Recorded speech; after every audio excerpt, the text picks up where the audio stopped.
What's up, Ramblers? I know you want to get into today's podcast, but real quick, make sure you're keeping up by following Assistance HQ and Offsource HQ across all platforms, anywhere on all social medias, to keep up with all of the latest content, updates, exclusive, and everything else.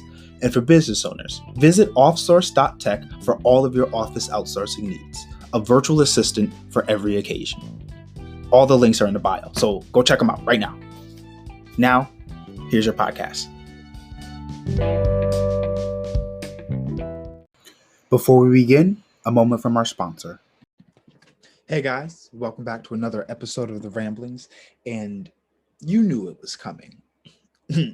We're talking about Quibi. And the reason we're talking about Quibi is because as a founder, startup, entrepreneur community, we have to talk about the ups and the downs. And the downs are the hard to talk about parts when it comes to entrepreneurship. And so, unfortunately, I wouldn't call them a giant, but a giant of a startup in terms of the amount of capital this company raised, almost $2 billion. Yes, no lie, you heard that correctly. Quibi raised $1.7 billion. I think it's it's like 1.7 or 1.8 or something like that. Anyway, Quibi raised $1.7 billion and absolutely blew it. Gone, poof. For those of you that can't see, I am in full uniform wearing my Offsource polo with the Offsource background, recording for the podcast and everything. And for those of you that don't know, Quibi announced, I believe like sometime last night, yesterday, or today, that they are shutting down. I think it was like yesterday. So Quibi announced that they, after 6 months after launch, are shutting down, having raised $1.7 billion from investors. And 6 months later, they're shutting down because it's not working. And we, at least from within the startup community, if you don't know about Quibi and this is your first time hearing about Quibi, then that's probably why. Think about that. For those of you that don't know what Quibi is supposed to be a super short form video platform. So it was a 5 to 10 minute TV shows or clips and movies of you, if you will, 5 to 10 minutes, 20 minutes or something like that. And it was supposed to just be because people don't have, the concept of it was people don't have long attention spans or the time to watch like these hour-long shows and everything, 45-minute long shows. Well, that to me doesn't really make sense because people are watching these 45-minute and hour-long shows. They figured they're going to do 10 minute TV episodes and it would take off.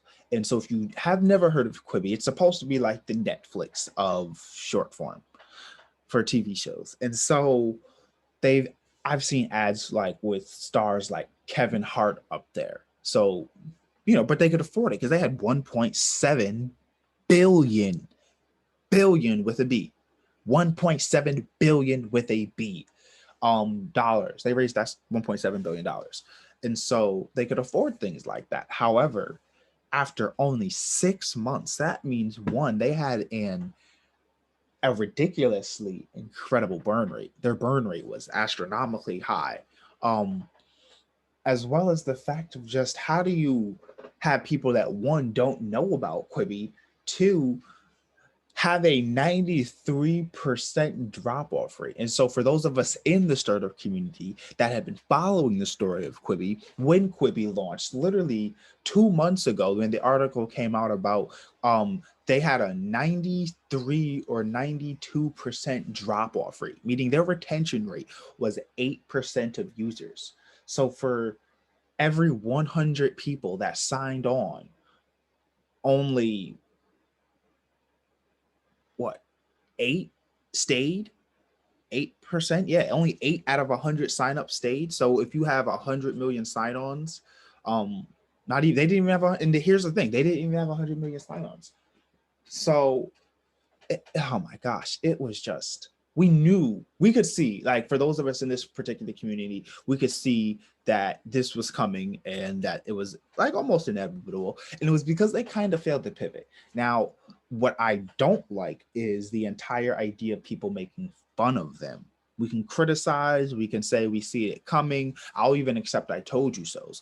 But to make fun of, to laugh at, the people who worked on the project and put their actual work, not even necessarily, like the founding team, but yes, even the founding team, but the people that actually worked on putting everything together, the actors, the posters, the everyone whose job who was lost. So to make fun of the founders who had the responsibility of taking care of all those people is not something that we should be laughing at. However, to criticize and to see where they went wrong at and where they could have went right at is something in the purview. Because here's the thing, it's going to be done again. I absolutely see this idea happening again, not necessarily calling it Quibi, maybe not even being focused around short form content. I think, in my opinion, that they should have went a completely different route instead of trying to compete with Netflix and all the like these other streaming platforms. I think that they should have went the consumer route, and the consumer route is focusing on all of these influencers, YouTube stars, people like the YouTube couples, the TikTok dancers, and you could have went a completely separate route, creating a whole brand new like strew weight like thing of content by simply putting people on, taking the people that people will go to other platforms, Facebook, Instagram, webinars, YouTube, to go to these other platforms to watch their favorite small time celebrities, make them almost big time celebrities. I think that if people are watching Den and Kiera, I think are their names, or something on YouTube, right? Or any YouTube couple that is extremely famous, right? If they had then took the top, because they raised $1.7 billion, remind you, they raised $1.7 billion and were able to have actors like Kevin Hart. So I'm sure they could afford the top 3, 4, 5 most talked about YouTube stars, like feel me, the top 5 YouTube couples, and pay them to be in like a reality TV show. I guarantee you those streaming numbers would have retained, because that content is already, they already have streaming numbers. Like, you don't have to make content, and that's the greatest thing. You're not like starting from scratch is extremely hard, and what Quibi did was start from bare bone scratch, trying to make 5-minute brand new content, when what they should have did was take people that are already into making short form 5-10 minute pieces of content, because they're taking hours of videos, right, and condensing it and editing it and cutting it down into 5, 10, and 15 minute segments for YouTube, because that's what they do and that's how they make their living. And if Quibi said, we're going to take the top 5 YouTube couples, because they already have a following, and so people that already consistently watch their shows are going to watch them on a bigger reality platform.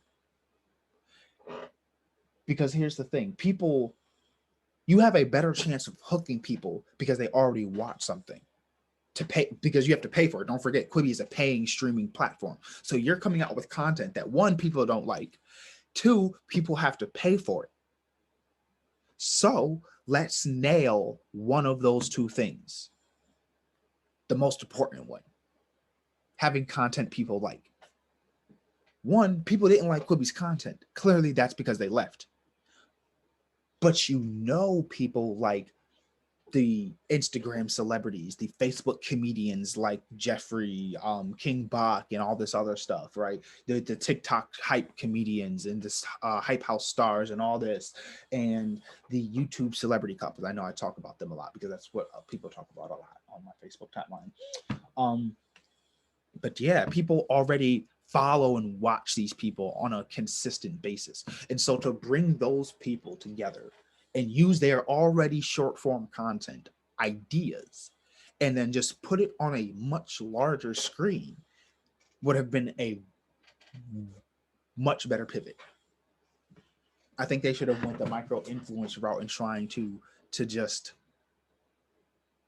grow the people that already have a fan base rather than slapping some big names and some shows that have are not good. So, but we understand. Like, I would just like to say that that money could have been used better, and I don't. And because we knew this, like as Quibi was raising this money, we as founders and entrepreneurs within the community knew that this was just not it. This was not going to like the idea, like the content you would have to make would have to be good. And none of the content that they showed had anyone hooked. And it probably could have been a better marketing plan. Maybe getting people hyped about shows, maybe doing better, maybe doing a soft launch, getting people like just saying, hey, like this, like we have these kind of shows, and maybe putting out on YouTube like five, like, okay, well the shows are 5 minutes, so 30-second like trailers on shows, getting people excited about that, because the clips that they did were not exciting, not good. And so it just we just knew it. So that 1.7 billion could have been used. Do you know that so far female found, I seen this as a fun fact on Twitter, and I did do my double checking to make sure that it's true. Female founders this year have been funded 1.9 billion. Quibi received like 1.7, 1.8. So a single company has almost received the same amount of funding as all of the women funded combined. And Quibi failed in 6 months. I just want that, like, for it to be said out loud for the people listening to understand the comparison, because if you don't know about this Quibi situation, you may not have anything to compare it to, because that's clearly not your field or what you're what you're into. So in comparison, that is what happened. So I have my thoughts on and what it could have done better, especially because they had $1.7 billion. Maybe it would have been a different story if they had, less, but we knew that 500 million, even a billion, that this could have been shut down or pivoted. So, but those are just my thoughts on that. I have thoughts on a lot of things today. I'm actually, as I said earlier, in full uniform. I'm back to waking up at 5 to 5:30. So that's going to be something I'm actually excited about. So I set my alarm for 5. And I kind of get up, lollygag for like a little bit in bed, and then my alarm goes up for 5:30. And then I really get out, and then I start kind of moving around. So I'm up by like 5:30 officially and everything. And so it's just because it really inspires me to not like fail, because I don't even have that same opportunity to raise that amount, to where when the doubts kick in, people are going to be like, listen, I don't have that same luxury because of, different disadvantages. And it's just completely different. So I really went back to the drawing board. I sent a message to my co-founder this morning because we had like a little thing last night. And so I'm really ready to just work and be in overdrive. I sat through a meeting, and I realized I am super productive during Zoom meetings. Excuse me. During Zoom meetings, I am so productive because these people, like, I'm part of I don't know what to call them. They're like a group. We're just gonna call them a group, right? And so I'm part of this particular group. And they spent a good part of the morning arguing about what qualifies as a lead. Yes. So during that time, I was like, dang, I could sitting here listening to them argue about a lead. I could get stuff done. I scheduled almost all of my content for today in that meeting. And so I've realized the issue is my phone. When I'm on a Zoom meeting, I like to follow Zoom etiquette, and so I have my camera on. So I can't be on my phone like just because they're not talking to me. I'm a visitor in this meeting. I just can't be on my phone typing and texting, so I have to do everything from my computer. And so all of my tabs on my computer are work tabs. So it compels me to do work. So I just decided, I'm going to schedule all my stuff. So I just started scheduling stuff. I scheduled things. I sent out some emails, sent out some texts, because I can text from my computer. And felt good. So now I'm doing the podcast. I'm going to go do a live after this. I have another networking meeting at, I believe, 3:00. Normally, I would have a 9:00 networking meeting. So this podcast would have probably already been over. I would have just started it a little bit earlier. But I normally would have had a 9:00 networking meeting with Coffee Club. And then I would have moved into doing receipts. I have to scan some receipts and then more content. So because I was able to schedule a good portion of like my content, like I said, during that one meeting, all of the content I'll schedule today, like not today, but later today, will be for tomorrow. So I'm going to start getting ahead, and then I'll be able to do another podcast. And then I have another networking meeting at 3:00 for Silicon Valley through Happy Networking. And it just feels good. I'm really going to be going in maximum overdrive today. So, oh my gosh, I need some water.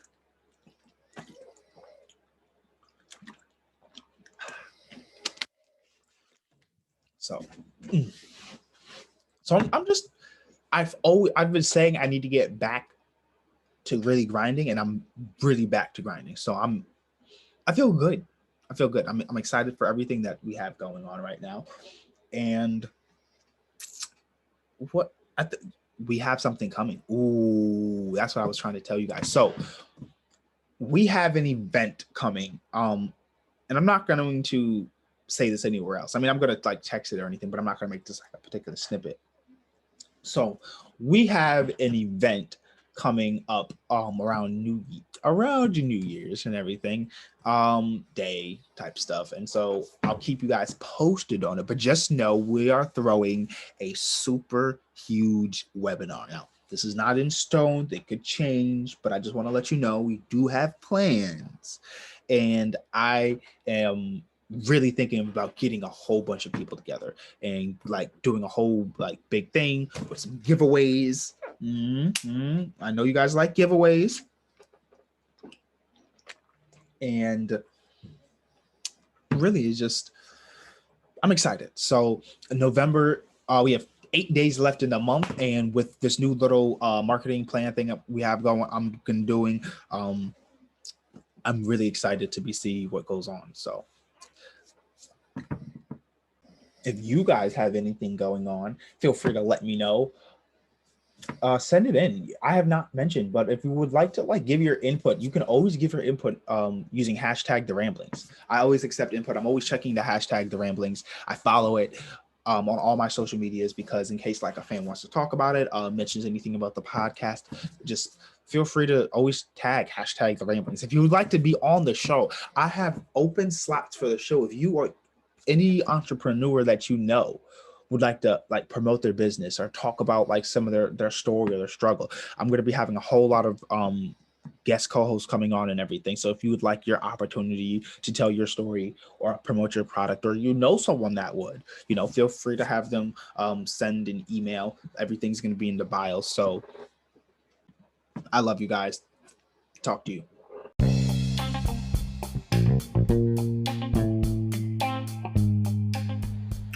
Before you go, Ramblers, if you enjoyed today's podcast, don't forget to hit that subscribe button and make sure you're following me across all platforms at Assistance HQ. Catch up on exclusive content and keep track of everything going on at OffSource. See you in October.